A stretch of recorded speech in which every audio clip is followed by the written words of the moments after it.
everybody. Thank you very much for joining us. Really happy to be here with Romain and Nina. And really, the focus of this conversation is that climate change is super tricky. There is no one silver bullet to address climate change. We're talking about very complex, intertwined natural systems. And ultimately, we need to take an approach that involves technology, innovative financial instruments, policy, and also addressing human behavior to address climate change, decarbonization. And again, so really happy to be here with Romain and Nina.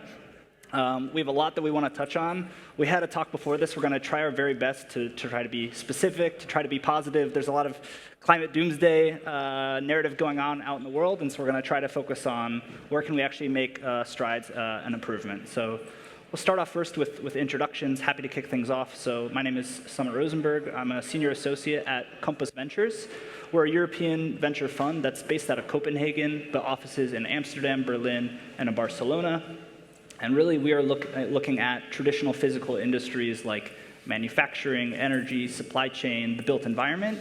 And we invest in technologies that could be software or hardware, but are addressing what we call physical industry challenges. So either improving productivity through digitization, focusing on decarbonizing heavy industry, or strengthening business resilience. So this could be cybersecurity, it could be supply chain risk. We are 300 million euros AUM. We're on our second fund right now, which is 160 million euros, investing seed and Series A in Israel, Europe, and the US. And yeah, that's us in a nutshell. And then happy to pass it on to Romain. Hello, everyone. Thank you so much, Summit, for the intro. So my name is Romain Diaz. I'm the founder of a fund called SAT-Ghana. We are an early-stage climate tech fund that invests in companies at the pre-seed and seed stage out of our first fund, which is now nearing the completion of its deployment period. So we have now about 30 portfolio companies. That's quite diversified in terms of technologies, from hardware and software, in terms of sectors as well, because we invest across the board of climate. So basically mobility, food, energy, agriculture, circular economy, carbon removal. And also quite diversified in terms of geography, because we invest across Europe and Africa, which is something quite specific. About 2/3 of our fund is invested in Europe, and the other 1/3 is in Africa, invested in 16 countries as of now. And yeah, I think that's the quick intro, and of course, very happy to delve a bit more into our thesis and what we're seeing right now. And my name is Nina Pfeiffer. I'm very happy to be here in Madrid.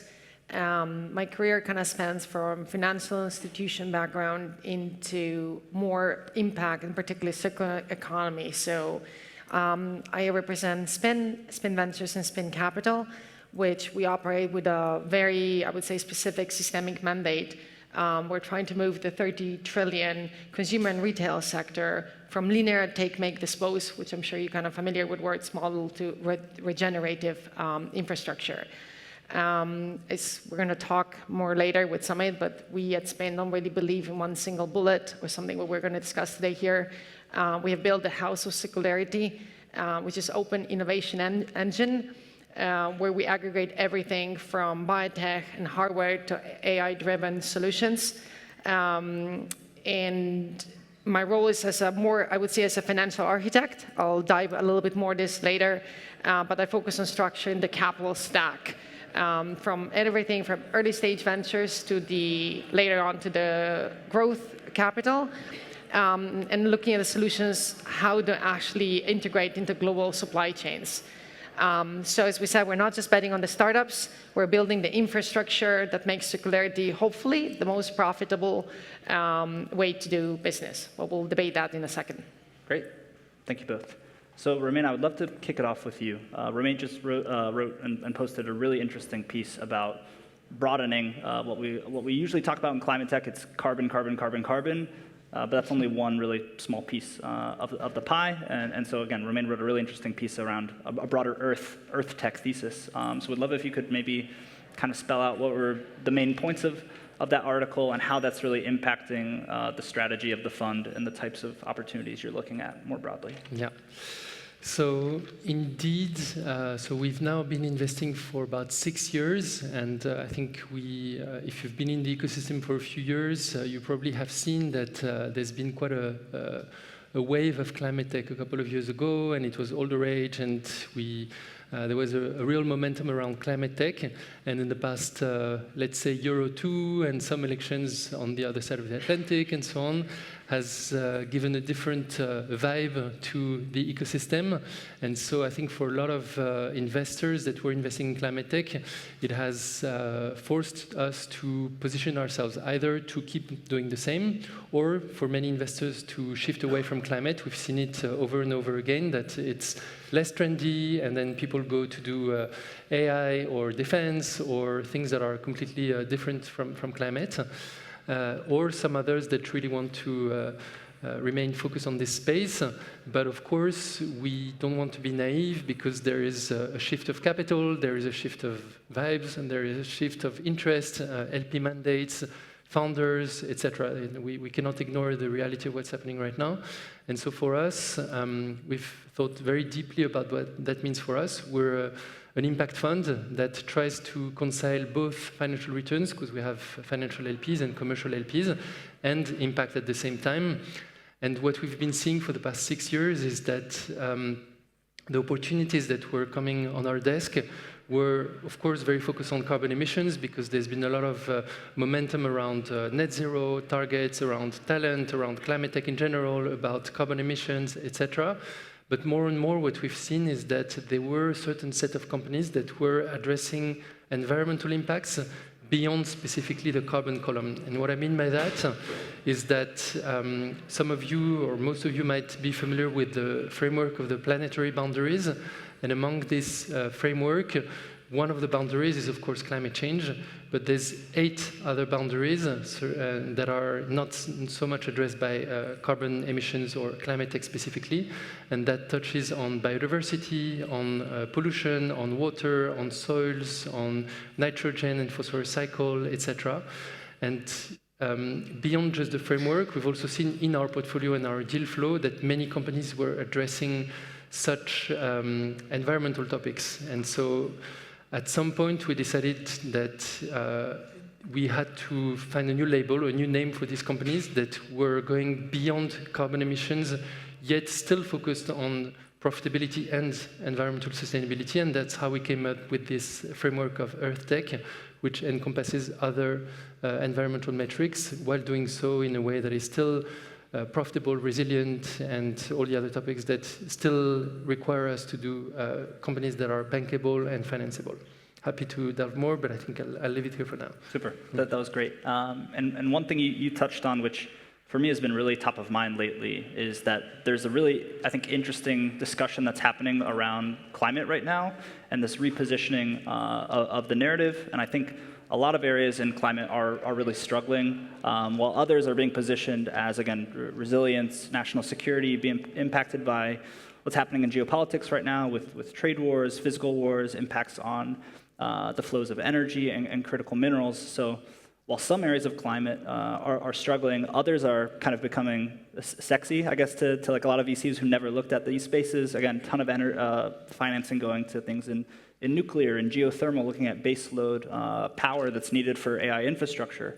A lot of focus on critical minerals for rare earths that are needed for batteries and high-performance electronics.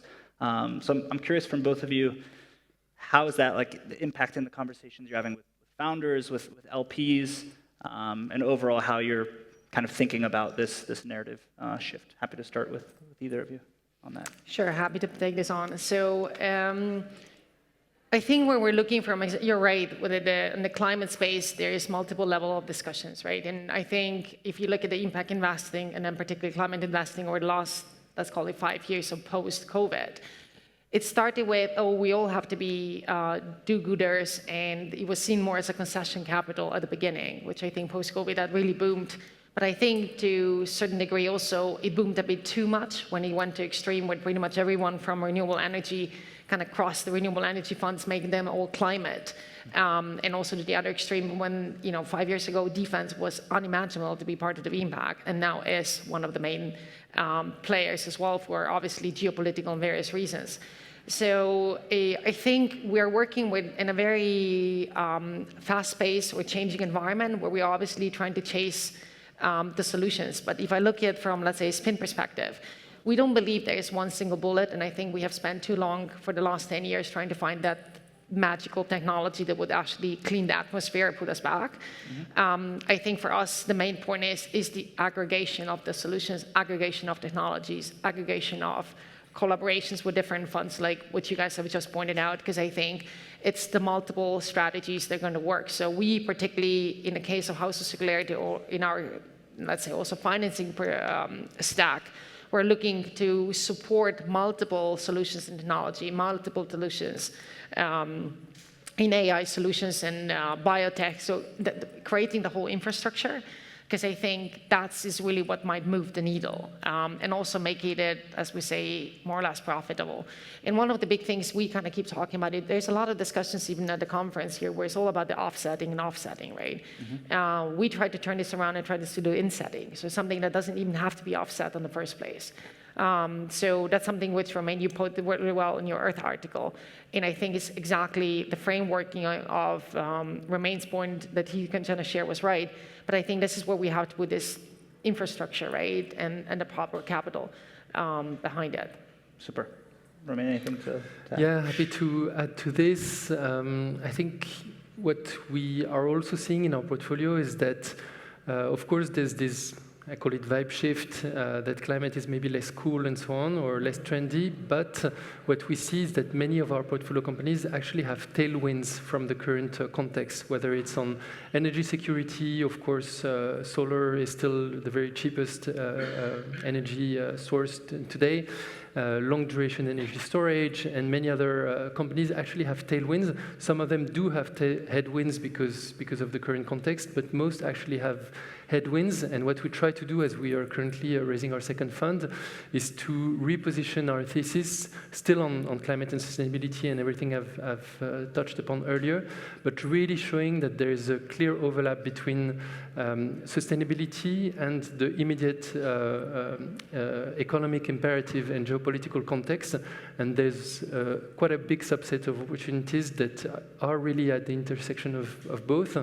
So it doesn't mean that we need to be concessional about returns, but really to be very focused on companies that don't necessarily need policy support, although it's, of course, always nice, but it's more like a cherry on the cake or a top-up, but it shouldn't rely on that.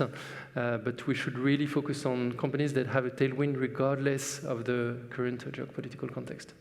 Absolutely. I think, again, it's I'm hearing a lot. There's not really an excuse these days for a green premium. We need to design products that are more attractive to consumers, that are on economic parity as well.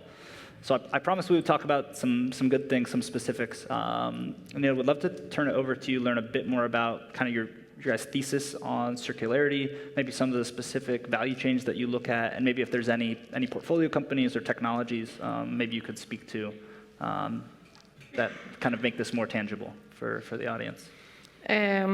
So I think to kind of talk more, let's say, about the approach we take at Spain on the financing, and which will get us then into solutions, supply chains, and things like that we address. But I think the number one thing that maybe we should start with is that how we're approaching the financing and then kind of what the solutions are. But there's a lot of talk. I think I have been in fundraising world or investment world for the last 20 plus years. And everyone, when you speak to startups, there is no capital. And then you speak to investors, there's no right portfolios. And I think something which we already addressed kind of thing goes from that, called the missing middle. So we have noticed a lot working for the last 10 plus years in a circular economy, that there's a lot of early stage venture capital where, so the R&D, so getting the spark going, you do get the capital for that. And what's happening, then you get, the initial pilots, but after that, there has been a big gap of the financing. So I think the reason why we're not in circular economy still seeing multiple solutions on all supply chains and everything, which makes for the corporates and for the startups a very profitable way to do it, is because there's I call it the funding gap, or what you and I discussed is the missing middle. So where we have approached that is to do a very different kind of a way, where we start with the House of Circularity I mentioned to you guys all, which is called the pilot house. We verify the technologies which actually get proven before the real capital is needed to the corporates. And I think this is where we need to look at, is that the corporates, or the whole kind of a supply chain in the circular economy, particularly we're looking at the retail/fashion specifically at the first stage. Okay. As if you want to move this 1.5 trillion of, of losses that are happening, you need to work it from not just one solution, rather than where we're kind of, like I said, piloting, providing the capital for it, which then also doing the partnerships with the corporates and getting them into the streamline to provide the real solutions. And I think the real way to move it is obviously if we can show and prove that with all those various startups and ventures that we're building together, we can actually create a profitable and the only way to kind of do business today. I think for there's a lot of talks post and because of geopolitical crisis and all these things, what is the supply chain, making it from China, making it from locally? We can spend hours and we do spend hours and days and months from at Spin trying to figure out the different materials and everything to kind of solve this problem. But at the end of the day, still looking at the big picture is the creating a regenerative infrastructure that kind of support all that. So that we're not going to make any more silos and say, okay, this is just the supply chain for the retailer. Rather breaking those silos and breaking this into the one ecosystem that plays the bigger role. Okay, super. Great. Happy to also kind of maybe highlight from our portfolio company that's focused on circularity, what they're doing, and then Romain, not sure if you have any examples maybe as well. But so we have a company called Found Energy. They spun out of MIT a few years ago, and the company really was focused on converting aluminum scrap, aluminum waste, and unlocking energy from that for industrial decarbonization. So some crazy facts. Aluminum is as dense in fuel as diesel. And you can treat it with a certain catalyst, apply water to it, and then with no other external energy, the byproducts are hydrogen, industrial heat, and then also alumina trihydrate, which is essentially an input for future aluminum production. So it's kind of a double-edged approach where you're getting decarbonized energy for heavy industry, but then also a circular aluminum value chain. Again, I think a lot of companies in the renewable energy area have struggled, and something that for this company, Found Energy, a key input for them in their catalyst is gallium. And gallium, 99% of that is focused in China. So a few years ago, before really the supply chain crisis really hit, the trade war between the US and China, they found a way to recover gallium actually from their waste streams as well. So now they're turning into a much broader approach, Found Industries. They have a critical metals recovery business and this energy business as well. And they're focused on trying to be one of the premium primary suppliers of gallium to the US government, to semiconductor manufacturers, defense as well. So again, kind of this pivot in the current environment, still have that long-term energy plan, but also this circularity angle around critical metals as well. So that's just one. I wanted to talk about a specific company. Check them out as well. Not sure if either of you have any companies or things that have really excited you in the circularity space, maybe to touch on. Yeah, I think circularity is another good example of resilience of supply chains, because of course it often means sourcing locally rather than in other countries, especially some countries that are not so collaborative or broken supply chains and so on. One of them that we have in our portfolio, which is, we were actually just speaking about it just before the panel, it's a company called Cubic that operates in Ethiopia. And they do something a bit similar, but rather using a big problem in Africa, which is the accumulation of plastics in landfill, which is a almost uncontrollable problem. We don't really imagine it so much in Europe, but in Africa it's really a thing. And they reuse this to use it as a low carbon or lower carbon source of energy as compared to coal, which is higher carbon and of course imported from global supply chains. That's one of them. We also have a company that reuses brewers' spent yeast to do alternative protein. So instead of focusing on meat, especially for alternative protein and alternative meat and so on, they do it with local supply chains from spent yeast, which is a byproduct of beer breweries. We also see a lot of opportunities in batteries recycling and metal recovery from e-waste and so on. So again, it's where circularity or sustainability meets resiliency and local supply chains. Super.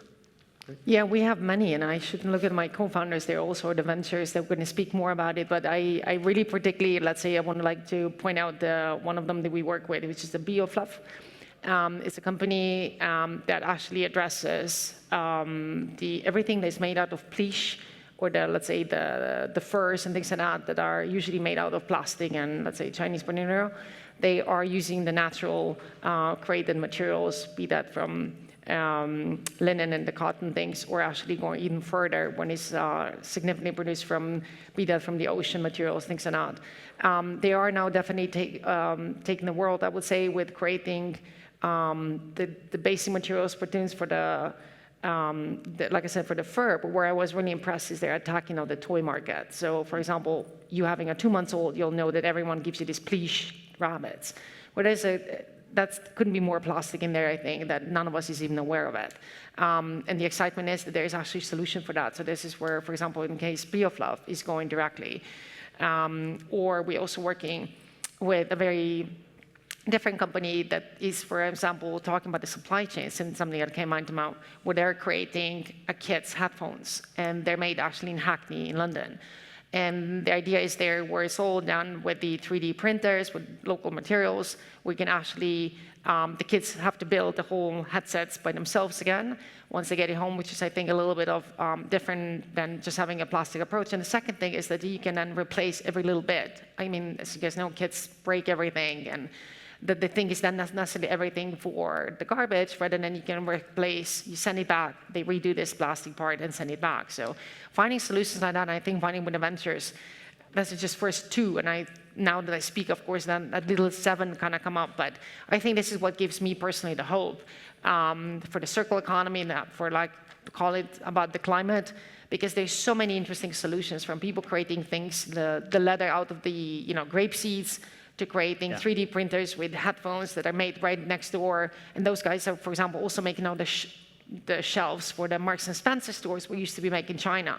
So there's a lot of changes that if you dive into our sector, I think, to those ventures, you go like, hey, we can do it. We'll make this infrastructure work. There's a lot of cool, inspiring stuff out there. It's fun. It's fun. The learning is endless. We promised we would talk about financing also, this messy middle, because what we were saying is that there's a lot of companies that after their Series A, but in between deployments, they're at this stage where maybe it's too expensive for traditional seed and Series A venture investors, but still the technology isn't quite yet proven out where they can go and get funding from infrastructure funds, for example. So we'd love to kind of get your guys' input on maybe what are some ways to fill this gap, some instruments. And then also something top of mind is there any advice that you would maybe give to a founder in the early stages of how can you structure your business? What type of things should you be thinking about so that longer term you can reach ultimately deploying at a commercial scale? Maybe Nina could kick off with you.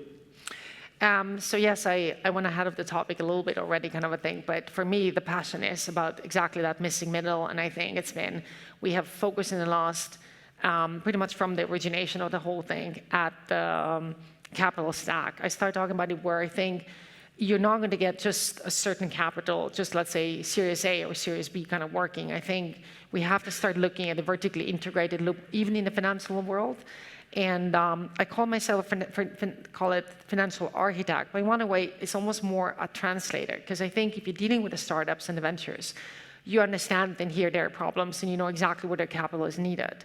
But then you have investors on the other side, and that could be us as ventures, or it could be corporates, can be different, who also have their certain ways to meet that requirements, because it's other people's money they're obviously investing in a responsibility.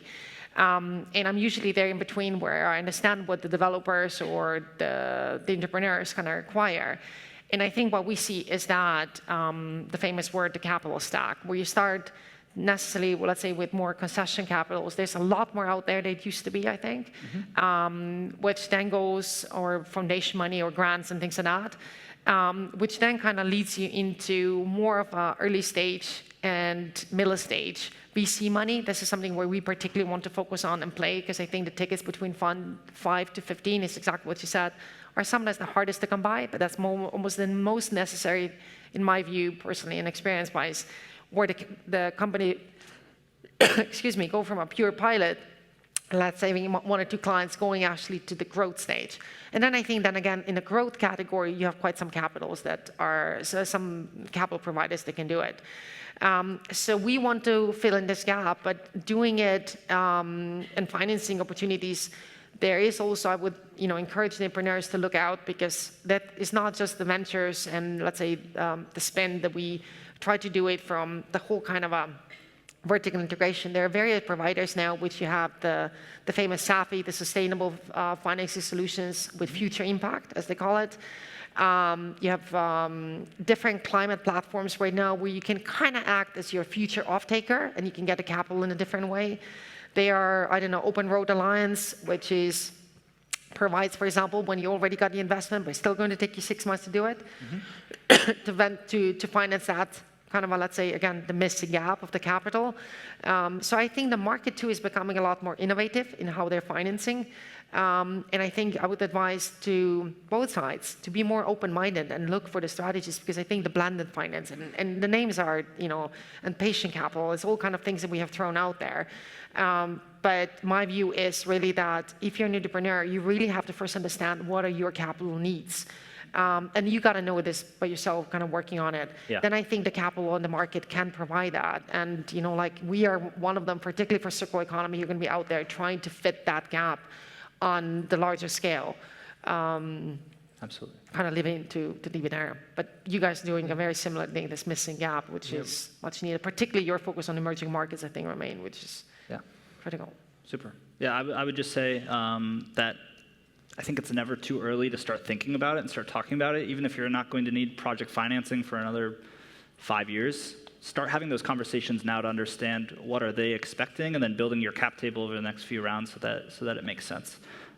We only have a few minutes left, and I would love to touch on the topic of how climate is thought about in different geographies. So both Romain and Nina have experience working in Africa, and we'll love to kind of get your perspective on how does the conversation differ across the continents. What are maybe the focus areas, and what types of things are getting funded? What are some like the key, the critical needs in each geography? Yeah. So I'm happy to speak a little bit about our experience investing in Africa now for personally about 15 years doing work as an entrepreneur or an investor on the continent. And I think one thing that has always been very clear in Africa is that you innovate rather from a place of constraint, and you don't have as much support and talent and grant and capital stack sophistication and conscious consumers and so on. So you really, when you build an impact company, you really have to build it from the ground up with unit economics that make sense from the get-go. And so it happens that many of the climate innovation on the continent, it just happens to be green, but it's not the reason why, whether it's consumers, B2C or B2B, buy your solution. And I think there's a couple of compelling examples. For example, we have an investment in e-mobility, and electric mobility now is clearly cheaper to operate than petrol-driven bikes. So that's a very clear one. Of course, it's about building the infrastructure and the swapping stations and so on, and that will take time. But on a unit economic basis, it is now more economical. And of course, that is the reason why consumers use this type of innovation. Same can go for cold chain storage. So it's about reducing post-harvest losses by up to 50% just by extending the life of food crops post-harvest. And that happens to be more sustainable, of course, because you avoid food waste, you avoid methane when it rots on landfills, and so on. But first and foremost, it's about preserving farmers' income. And so a lot of the innovation is at the intersection of what makes economic sense, has social impact, and of course is the more ecological solution. Great. All right. I think we're at time, but thank you all for hanging out with us. It was a really fun discussion. And Romain, Nina, thank you very much. Really appreciate it. Thank you.